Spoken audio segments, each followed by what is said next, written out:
আসসালামু আলাইকুম। Travel with রানায় সবাইকে স্বাগত জানাচ্ছি। আজকে আমি চলে এসেছি 136 বছরের ঐতিহ্য নিয়ে দাঁড়িয়ে থাকা এক জমিদার বাড়িতে। এক সময় এই জমিদার বাড়িটিতে ছিল রাজার সিংহাসন, রাজার সভা চলতো, চারদিকে সিপাহীরা দাঁড়িয়ে থাকতো। তো আজকে আমি আপনাদেরকে এই রাজবাড়ি ঘুরে দেখাবো এবং জানাবো এই রাজবাড়ির ইতিহাস এবং কেনই বা আজকে এই রাজবাড়িটা ধ্বংসের মুখে সেটিও আপনাদের জানাবো এবং সেই সাথে জানিয়ে দেবো কীভাবে আসবেন এই রাজবাড়ি দেখতে। তাহলে চলুন শুরু করি আজকের ভিডিও।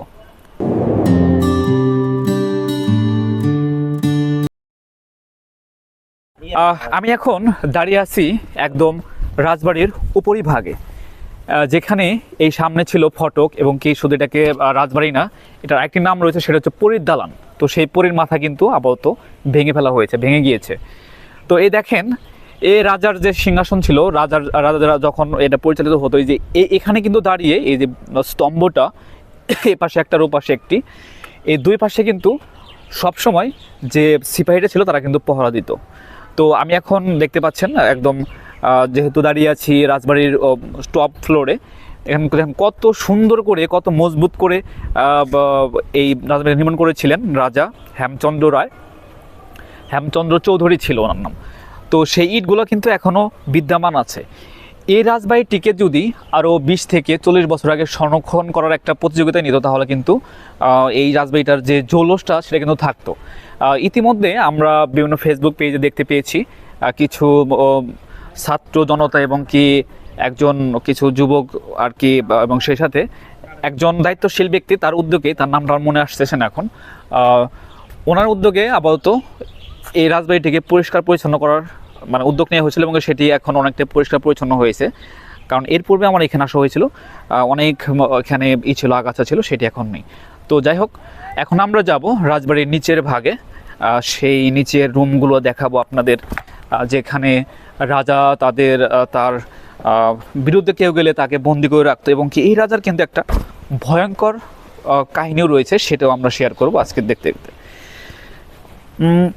রাজবাড়িটির অবস্থান হচ্ছে টাঙ্গাইল জেলার গোপালপুর উপজেলার হেমনগর নামে স্থানে, যে হেমনগর এটা সবাই চেনে। আর দেখতে পাচ্ছেন এটা হচ্ছে গেটের মূল ফটক, যেখানে পরী ছিল দুইটা, হ্যাঁ রাজা, সেই পরীর মাথা কিন্তু ভেঙে ফেলা হয়েছে। এখন আমরা নিচের ভাগে চলে যাব।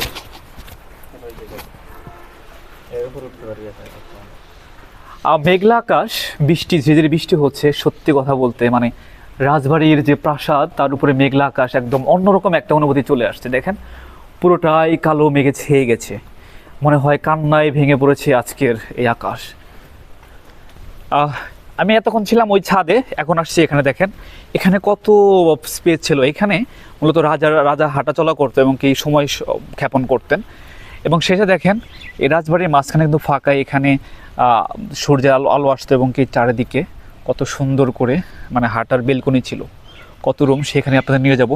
আরেকটা বিষয় লক্ষ্য করবেন, এই যে রাজার যে ড্রয়িংটা ছিল, বিভিন্ন দেখেন আলপনা দিয়ে আঁকা ছিল, এগুলো হচ্ছে লতা পাতার মতো। আপনারা যদি দেখে থাকেন, আমি যদি আপনাদের ঝুম করে দেখানোর চেষ্টা করি, দেখেন এই যে অঙ্কনগুলো, এগুলো কিন্তু লতা পাতার অঙ্কন। তাহলে আমি আসলে বলতে পারি যে এই হেমচন্দ্র চৌধুরী তিনি কিন্তু আসলেও প্রকৃতিপ্রেমী ছিল। আমরা অনেক রাজবাড়ি গিয়ে দেখি অনেক রকমের দোরকাটা ডিজাইন থাকে, কিন্তু রাজা এখানে কিন্তু লতা পাতার যে আদলে যে ডিজাইনটা তিনি কিন্তু করেছিলেন। তো যাই হোক, হেমচন্দ্র চৌধুরীকে নিয়ে শুধু আমি বদনাম করলেই হবে না, এবং ইতিহাস এবং এই অঞ্চলের মানুষের মুখে যেটা জানা গিয়েছে, উনি অনেকটা অত্যাচারী ছিলেন। তিনি তার এই প্রাসাদের সামনে দিয়ে যদি কেউ হেঁটে যেত, তাহলে তাকে পায়ের জুতা খুলে এবং কুর্নিশ করতে করে যেতে হতো। এক সময় এই অত্যাচার এই অঞ্চলের মানুষ সহ্য করতে না পেরে তাকে বিতাড়িত করে একটা আন্দোলনের মাধ্যমে। তো যাই হোক, আজকে এই হেমচন্দ্র চৌধুরীর বাড়ি কিন্তু দেখেন ভেঙে চুরে গিয়েছে এবং অবহেলায় পড়ে রয়েছে। এটা এখন আর দেখার কেউ নেই। তো এটাকে যদি আমি আগে পূর্বে বলেছি, যদি এটাকে আরও 30 থেকে 40 বছর পূর্বে যদি এটাকে সংরক্ষণ করা হতো, তাহলে কিন্তু এই রাজবাড়ির যে জৌলসটা সেটা কিন্তু থাকতো। দেখেন অনেক ইট এখানে খুলে পড়ে রয়েছে, কিন্তু ইট নেওয়ারও লোক নেই। এই অঞ্চলের মানুষ এতটাই ভালো, অন্য কিছু অঞ্চলে হয়তোবা থাকলে যে হয়তোবা থাকতো না। তো এখানে রয়েছে, এটা সবই এই অঞ্চলের মানুষ প্রশংসার দাবিদার। ওকে, আমরা এখন একদম নিচে চলে যাব, যেখানে আপনাদের দেখাবো বন্দিশালা, যেখানে দেখাবো সিন্ধুকের রুম। চলুন আমরা তাহলে এখন নিচে চলে যাই। এটা হচ্ছে রুম ডানে, আমরা এখন আচ্ছা আমরা ডান দিয়ে এখন আমরা নিচে চলে যাব। দেখেন, আমি পূর্বেই বলেছি যে 136 বছর ধরে যে ভবনটার বয়স, সেই ভবনটা আর কেমন হতে পারে। দেখেন, ফাটল ধরে গিয়েছে এবং এ পাশটা হেলে গিয়েছে সামনের দিকে। আর রাজা যখন আমি জানি না রাজা কোনটায় থাকতো, হয়তো এখানে থাকতো, সে হয়তো অনেক সময় এসে এখানে দাঁড়িয়ে আনমনে এই মাঠের দিকে তাকিয়ে দেখতো সবুজের খেলা, এবং কি সামনেই রয়েছে একটা সুন্দর পুকুর। আবার এই যে ছাদ দেখেন, এটা কিন্তু লোহার পাত, মানে রেলের পাত দিয়ে তৈরি, ঠিক আছে, লোহার আর কি হয়ে থাকে, রেলের পাত আপনি জেনে থাকবেন। দেখেন এখনও কিন্তু এই ছাদের যে ওয়ালের যে ইটগুলো, সেগুলো কিন্তু এখনও মজবুত রয়েছে। আর সেই সাথে এগুলো কিন্তু করি না, এটা মার্বেল পাথর মনে হয় এগুলো। দেখেন কড়ি দিয়ে কত সুন্দর করে ডিজাইন করা হয়েছে। তো এই ছিল রাজা ছিল শৌখিন, তার শখ ছিল অনেক। এখন এটা হয়ে গিয়েছে আসলেও মানে এটা বলতে হয় যে 136 বছর পূর্বেও কত আধুনিক ছিল নির্মাণ শৈলীতে। তো এই যে আজকে দেখেন ফাটল ধরেছে, হয়তো বা এটা কোনো একদিন ধ্বংস হয়ে যাবে, এই অপেক্ষায় আমরা হয়তো রয়েছি। দেখেন এই যে হচ্ছে রাজবাড়ির সিঁড়ি থেকে আসলেও অনেক ভিডিও আপনারা দেখে থাকবেন, হয়তো বা নিচ থেকে উপর দিক দেখাইছে, তো আমি প্রথম মনে হয় ছাদ থেকে নিচের দিকে যাচ্ছি। তো যাই হোক, চলুন আমরা এখন নিচে চলে এসেছি। আমরা এখন রাজবাড়ির যে নিচের রুমগুলো সেখানে প্রবেশ করেছি। আরেকটি বিষয়, উপরের রুমগুলো যতটুকু পরিষ্কার, নিচের রুমগুলো ততটাই দুর্গন্ধময়। এগুলো হচ্ছে রুম। দেখেন এই রুমগুলো মনে হয় রাজার লাইব্রেরি ছিল অথবা কোনো ডকুমেন্ট। দেখেন এত দুর্গন্ধ, এখানে মনে হয় কোনো ডকুমেন্ট রাখতেন তিনি। দেখেন কত সুন্দর করে, এই যে পাশে রুম।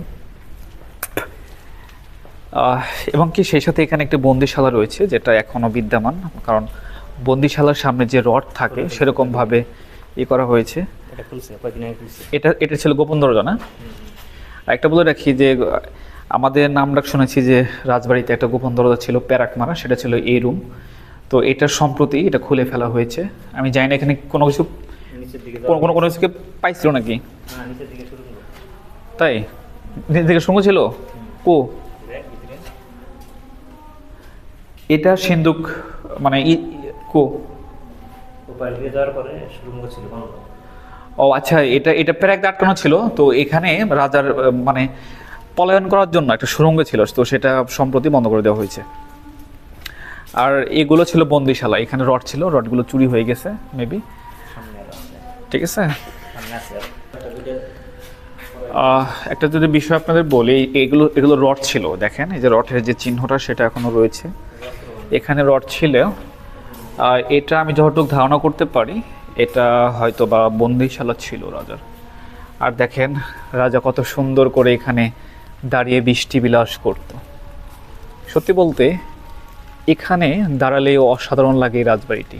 এখান থেকে দেখা যেত হয়তো বা রাজা দেখতো রানীকে নিয়ে সেই চন্দ্ররাত বিলাস করত, এবং চারদিকে হয়তো বা দেখেন চতুর্দিকে হাঁটার সুন্দর রাস্তা ছিল। কত শৌখিন, কত আনন্দ ছিল তখন রাজার মনে। তো কোনো এক ঘটনাই তাকে আজ, ঘটনা না, যখন কেউ অত্যাচারী হয়ে ওঠে, তখন কেউ যখন আর অত্যাচার সহ্য করার মতো সহ্যতা না থাকে, যখন দেওয়ালে পিঠ ঠেকে যায়, তখন আসলে কিছু করার থাকে না। এখন এই রাজবাড়ির প্রতিটি রুম পরিত্যক্ত। কিছু অংশ, সামনের ভবনটা এখন হেমনগর ডিগ্রি কলেজের জন্য ব্যবহার করে থাকে, আর নতুন ভবন নির্মাণ করা হয়েছে। আর এই রাজবাড়িটি টোটাল 60 একর জমির উপর নির্ভরশীল, মানে নির্মিত, তাই না? এখানে যত রুম রয়েছে, অনেক বড় বড় রুম, সেগুলো আজ পরিত্যক্ত। রাজার বাড়ির ঠিক ভিতরেও কিন্তু একটি পুকুর, ঘাট বাঁধানো পুকুর ছিল, এবং সেটা এখনও রয়েছে। আমি যদি আপনাদের দেখাই একটু। হেমচন্দ্র চৌধুরী যখন তার রাজ্য পরিচালনা করতেন, তখন এখানে একটি ঘাট ছিল, যেখানে তিনি হয়তোবা তার পরিবারের সদস্যরা এখানে গোসল করতেন। রাজার কয়জন মেয়ে ছিল জানো? রাজার 7টা মেয়ে ছিল এবং কি এই এই এরিয়ার ভিতরে কিন্তু 7টা পুকুর রয়েছে, এছাড়াও কিন্তু আরও 5টি পুকুর রয়েছে। সেই ঘাটলাটার অনেকাংশই আজ ধ্বংস হয়ে গেছে, তবে এখানে ইটের সলিং কিন্তু এখনও রয়েছে। এখনও হয়তো এখানে লিজ নিয়ে মানুষ মাছ চাষাবাদ করে থাকেন। তো এই যে ভেঙে গিয়েছে, ধ্বংসস্তূপের মতো হয়ে গিয়েছে। তো এই ছিল আজকের ভিডিওতে। আশা করি আপনাদের এই রাজবাড়ির ইতিহাস, সেই সাথে বর্তমান অবস্থান সব কিছুই আপনাদের দেখাতে পেরেছি। আর যদি ভালো লাগে অবশ্যই এখানে ঘুরতে আসতে পারেন। এটা ঢাকা থেকে একদিনে আপনার ট্যুর করে এই রাজবাড়ি, সেই সাথে 201 গম্বুজ মসজিদ দেখতে পারবেন। এবং কি ওই 201 গম্বুজে কীভাবে যাবেন তার ভিডিও সহ আমার ডেসক্রিপশনে লিঙ্ক দেওয়া আছে, দেখে নেবেন। ধন্যবাদ সবাইকে ভিডিও দেখার জন্য।